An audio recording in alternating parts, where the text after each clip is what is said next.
y a un point qui n'est pas au programme de ce premier conseil, mais qui s'invitera sûrement lors des prochaines sessions.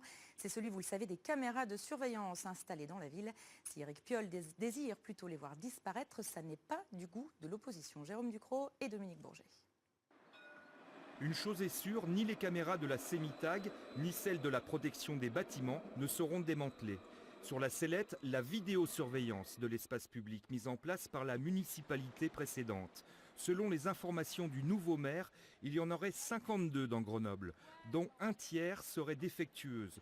Pour le moment, Éric Piolle se laisse le temps de la réflexion. C'est pas là dans les priorités des semaines à venir. De fait, on rencontre tous les acteurs et on s'attache aussi à construire comment nous pouvons remettre de la présence humaine dans les différents domaines, à la fois la médiation, la prévention, les projets dans les écoles qui me semblent fondamentaux.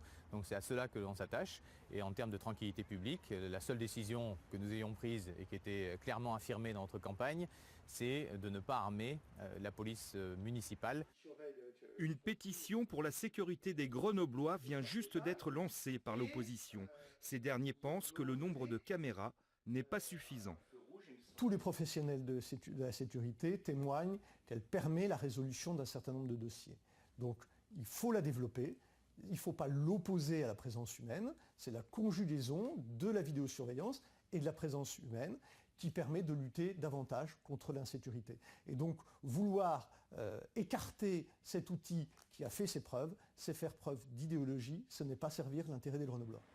Si la pétition obtient plus de 8000 signatures, Éric Piolle s'est engagé à ce qu'il y ait une votation citoyenne sur le démantèlement des caméras de vidéosurveillance dans l'espace public. Sa voix, c'est